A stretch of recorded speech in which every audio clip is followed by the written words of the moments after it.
What's up, guys? I'm over here in Sao Paulo, Brazil, which is their financial capital, the largest metropolitan city in Latin America.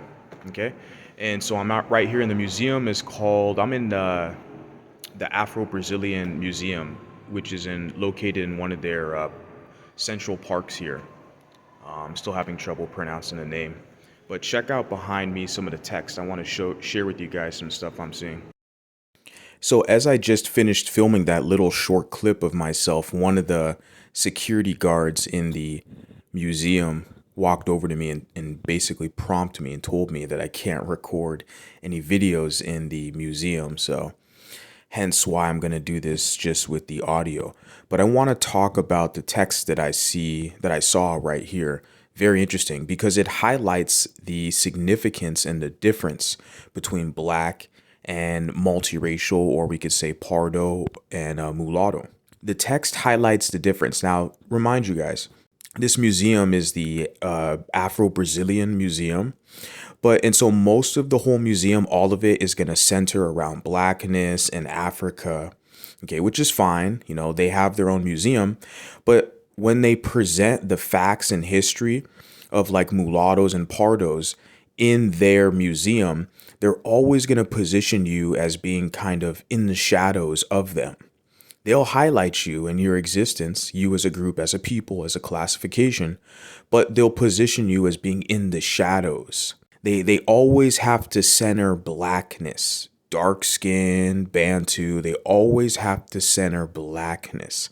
My job here is to point out us, our significance, our contributions and achievements. So let's check this text out. And so, yeah, guys, this is in Sao Paulo, Brazil, in the Ibirapuera Parque. The museum here is the Afro Brazilian Museum. And like most of the text in this particular museum was all in Portuguese. There wasn't any real English translations next to it. Other museums, they have that, but this one particularly, I didn't see any English translations. But, you know, you got Google Translate. So I Google translated this text. But even before I Google translated, which I'll get into right now, just the little, Portuguese that I do know, looking at this text, because they're using Roman characters, right? So we can kind of decipher, even if we don't speak the language, some of the words. And I noticed right away, Pardo. It's like, oh, interesting. Let me take a closer look at this. Out of all the pieces of art and artifacts and everything they had in the whole museum, I paid close attention to this because I like to read and I observe, and I noticed that I saw that they highlighted Pardo. I was like, this is interesting. So let's check this out. So we're going to analyze the text right now. I'm going to start up top where it says, they are the brown men. Manuel Faustino Luiz Gonzaga das Verges. Then João de Deus and Lucas Dantas. I apologize for pronunciation. I really do. It says hanged and quartered like Tiradentes in Bahia in 1798 for wanting, quote unquote, the indiscriminate access of browns and blacks to all posts and public ministries. A government of equality, entering into it whites, browns, and blacks. You see the distinction there, whites, browns, and blacks. So even in Brazil in the 1700s, they've already had these distinctions, because it's funny analyzing like in North America, they use the term people of color, colored people, or people of color. They're trying to say black and brown, the black and brown like coalition, all this stuff. And it's like, there's a difference. Okay, there's a difference, and everybody can observe this and analyze and understand that there's a difference.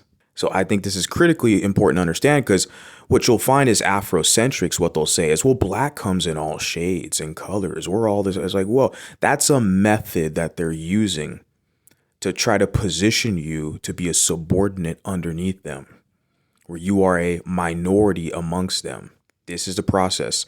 So continuing on with this, they are the blacks and mulattoes who fought for independence of Bahia in 1822 through 1823, and especially those who formed the Batilio, dos Libertos. I apologize. I know my pronunciation is horrible, but I want to bring it back to where it says right here, they are the blacks and mulattoes. Well, wait a second.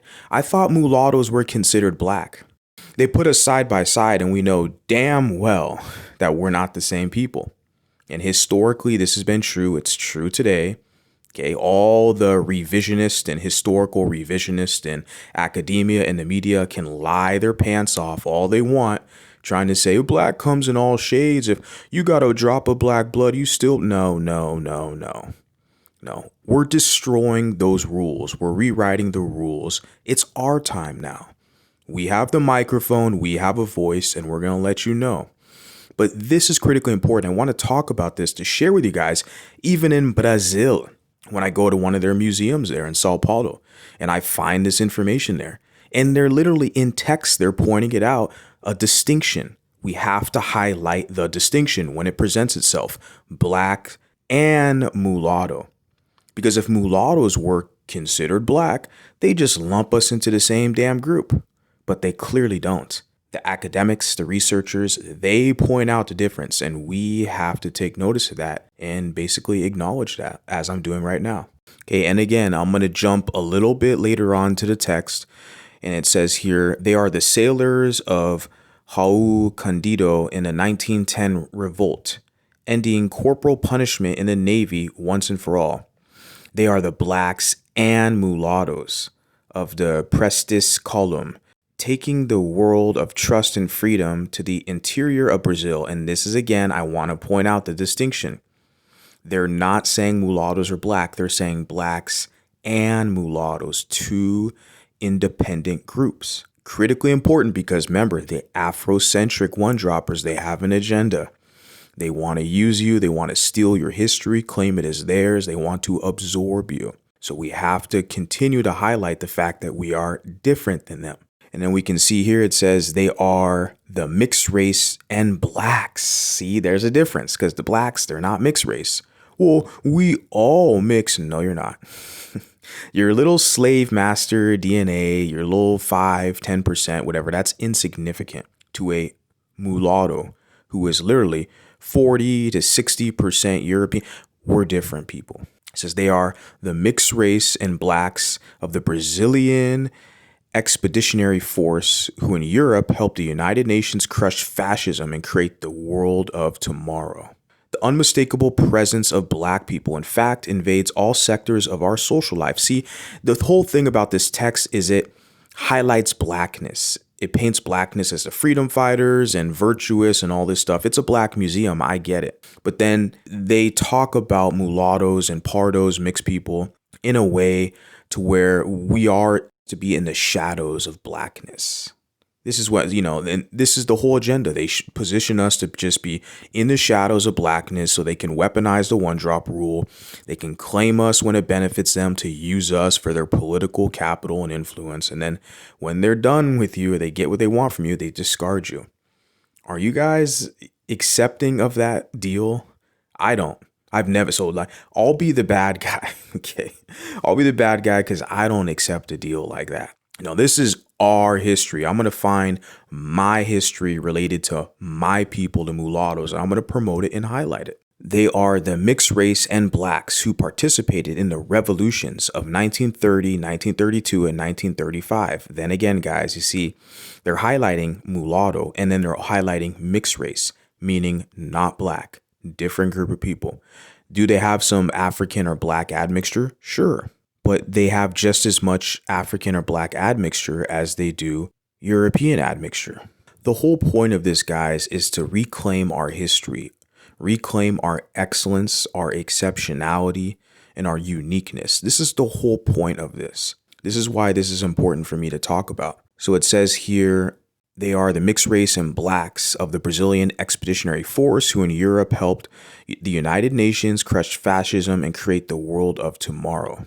Okay, and then going a little further down to this text, analyzing it, we can see it says here, he brought to the national cuisine dishes of extremely pleasant flavor, such as vatapa, caruru, ifo, and akraje. Again, I apologize for the butchering the pronunciation. I really do. The black man, more precisely the mulatto Manuel de Antonio de Almeida and Lima Beretta gave the mouthful note that predominates in the Lindis and waltz of the 19th century. The black man and the mulatto, the abandoned men of the hills, the slums, and the unhealthy neighborhoods of the city express their suffering and hopelessness, but also their will to live. Guys, this is very significant. This is the thing. They're highlighting the difference. They're saying the black man and the mulatto, the black, the mulatto, the black, the mixed race. This is when I saw this. And I'm using Google Translate for this, right? And I saw the text because it was all in Portuguese, but the words I could pick apart and point out. I was like, oh shit. They're talking about us because even in Portuguese or Spanish, mulatto is not an English word. Etymologically, it is Arabic. That's its founding, but it's more widely used in Spanish tongue. And in Portuguese, very similar to Espanol, we know that. So that word, you can interpret it across these languages. It's the same word, mulatto, right? So when I saw all this text in Portuguese, I was like, oh shit, they got our history right in there. And I saw that. So when I'm reading some of this stuff, and it's very interesting. They're highlighting the difference between us, guys. And it's important for you guys to know that, to draw inspiration from this. Because we know that in the United States of America, with the one drop rule, how powerful the one drop rule has brainwash and warp the minds of mulattoes that walk around in society being proud little social justice warriors, really thinking they're black because they've been sheltered off and in their little bubble, not around like black people. Once they really get around in the hood and all these Kendrick Lamar people, then they let you know, hey, you not like us, you're not one of us, right? So these little safe mulattoes who are fighting against white supremacy and using their proximity to whiteness to, advocate and all this stuff, yeah, they can go so far as they want, but, eventually, once they get their biracial wake-up call, as many of you guys have, hopefully they find this material and they realize, hey, we're waiting for you right over here. So very interesting stuff, guys. I just wanted to jump up here and share this with you guys because I couldn't just let this pass without talking about it. There's so much more we could talk about. This is just one sample that I found there. It stood out, like I said. It stood out. The significance is there. The difference between mulatto and black is seen around the world. Because in the United States of America, with this one drop rule, you will have Afrocentrics will be like, well, you half black. Even though you got a white daddy or a white mama, you still half black and the world's going to see you as black. Bullshit. Go take your ass to Africa like I did when I went to Ghana. Then you'll find out how black you really are. Go take your ass to Brazil. Yeah, then we'll see how black you really are when you got blacks there. You got more mixed people there. So, don't let these people fool you with their agendas. You have history. You have people around the planet. It's your job to connect with these individuals and these people and to draw inspiration from this history. This is your history. Stop letting people take it and claim it from you. I'll talk to you guys next time.